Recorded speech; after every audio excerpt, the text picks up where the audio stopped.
While Eleanor and Michael are talking to Brent, Janet is breaking up with Jason, which is sad. But sadder still is that she tells him that the Jags cut Blake Bortles, which feels messed up. He didn't need to know, but the episode is going to keep getting sadder.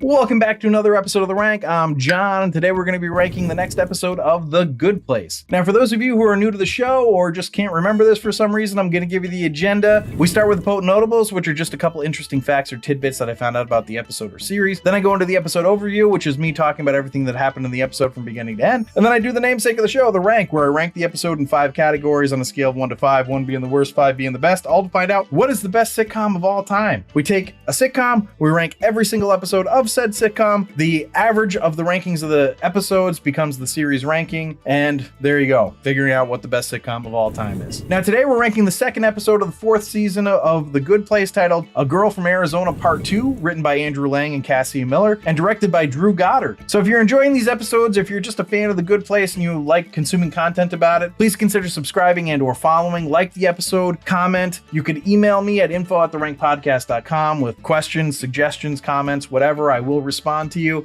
Also, if you really super duper like it, please consider becoming a patron on our Patreon site at patreon.com/therankpodcast, where you can get access to all of our archived episodes. And just as a reminder, for the sitcoms that have been out for a while and are available on like Netflix and other streaming services, there will be spoilers, so there will be spoilers for this one. But let's see how this one stacks up, starting with the potent notables. Potent notables. This episode aired Thursday, October 3rd, 2019. The Good Place was still in the 9 p.m. slot, and it actually did better than the 8:30 show, but it's still not going great. It actually lost 300,000 from last week, going from 2.421 to 2.113 million viewers. Law & Order SVU was the best of the night for NBC with 3.443 million viewers, and Superstore was in the 8 p.m. slot and had 2.783. But as for competition, it got beat by Million Little Things on ABC with 4.770 million, Mom on CBS with 6.278, and NFL Thursday Night Football on Fox with 14.257 million viewers. But I looked the game up because of Antonio. He lies! And it looks like it was a good game. The Seahawks beat the Rams 30-29. Apparently the Rams missed a field goal with 11 seconds left and lost. So it was tight. Anyway, those are the things that lost too, but it did beat the iHeart Music Radio Festival on the CW, which had 741,000 viewers. It does look like the viewership may have been hurt by the MLB playoffs. They had like 3.5 million viewers on TBS, but I mean, it lost to a bunch of other stuff too, including Maddow and Hannity. So neat. So a couple other potent notables here. I just had to mention the giant golf balls are branded Entitled Deist, which is just fun and worth mentioning. Also, just because I found this, and despite Sean not being in this episode, I couldn't help imagining what that character would have been like had this happened. Nick Offerman was offered the role of Sean, but ended up rejecting it. I mean, I know he would have played it differently, but in my head, it's Ron Swanson, and it's excellent. All right, so those are the potent notables. Let's go to the episode overview. We start the show with everyone feeling pretty down, but Michael is looking at the positives. Like the fact that the bad place planted Linda means they're scared. They're scared they're gonna lose, and they already know what makes Chidi tick, so they're further along than before. This sort of brings people around, and Eleanor decides to focus on Brent. And boy, oh boy, is Brent a giant douchebag. There's just no introspection happening with that guy at all. Even though Eleanor is trying to show him that he doesn't belong, like with a talk show interview with a woman who saved all the ducks and horses, and then Chidi as well, but he is unfazed. He thinks he belongs there.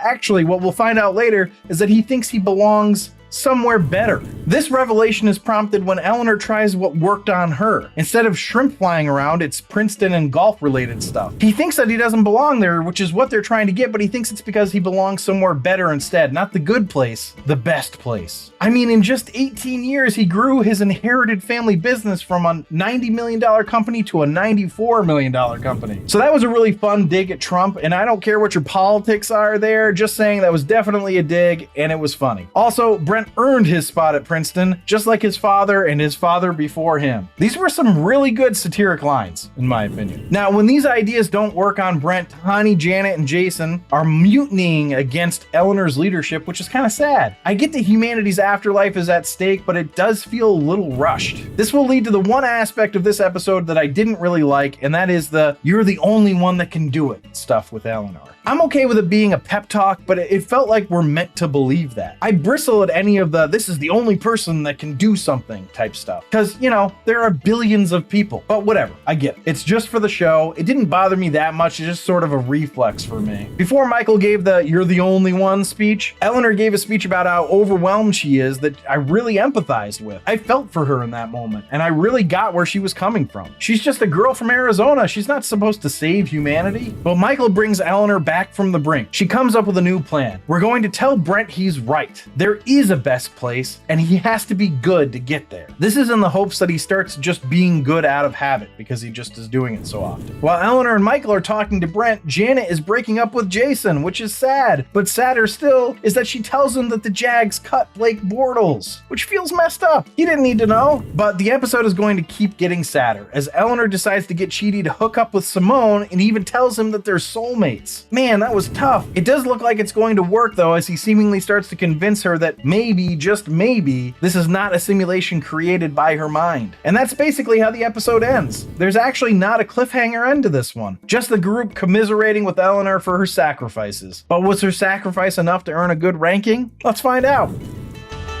A rank.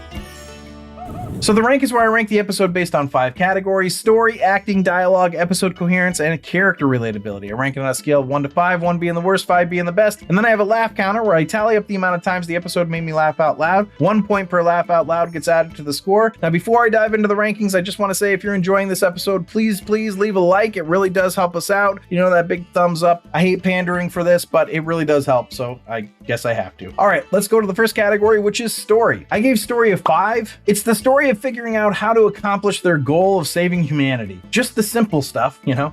But it is broken down into easier to handle pieces. Essentially, here it's how to lead through adversity and being overwhelmed, to let someone see that they're not a good person when they firmly believe that they are, and how to convince someone they're in reality when they believe they're not. So let's go to acting, which I also gave a 5. I thought everyone was excellent in this as always. No complaints at all for this one. So let's go to dialogue, which I gave a 4.5. It was excellent, but a little lacking in humor. I get that it can't always be a laugh fest with these heady topics, but still, it is a sitcom. But it never stops being super smart and clever. So let's go to episode coherence, which I gave a 4.5. Everything fits so well together. I suppose an argument could be made that Chidi turned Simone around a little too fast, but I'm okay with it. She isn't completely turned around yet also. The part that actually drops this from a 5 is Michael's admission that he faked the panic attack so that Eleanor would take over. That's kind of dumb. All right, so let's go to character relatability, which I gave a 5. Man, I really empathized with Eleanor in this episode. I mean, poor freaking Eleanor. But really, I empathized with everyone. Tahani's worry about Eleanor's leadership and its effect on the future of humanity's afterlife, Janet's feelings about taking a break from Jason and Jason's heartbreak over it. It's all incredibly relatable. Now, you might think that Brent is unrelatable, but honestly, I think if you grew up rich, you'd also be out of touch, which makes him disturbingly relatable. All right, so it has really good rankings, so it's not going to take a super huge laugh counter to keep it in the top 3 tiers. And in this case, it got 13, which is fairly decent. And that puts the episode total at a 37, which means it's the Holy Grail. This puts the series average at a 38.1, which is in the Holy Grail. Actually took a little bit of a dip because I think it was at 38.2 previously. So thanks for listening and or watching. If you'd like to see a list of our episode and series rankings, you can do that on our website at therankpodcast.com. Remember to subscribe, review, and comment. Please consider supporting us on our Patreon site at patreon.com/therankpodcast, where you can get access to all of our archived episodes. And also, if you enjoyed the episode, please leave a like down below. It really does help us out. But I will leave you with this. Why does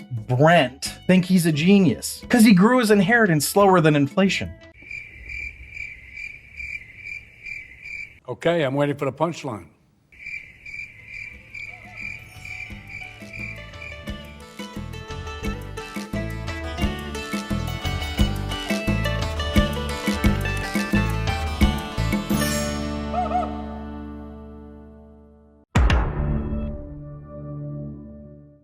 It's the story of figuring out how to. It's the story of figuring out how to. Man. That's okay. Take your time.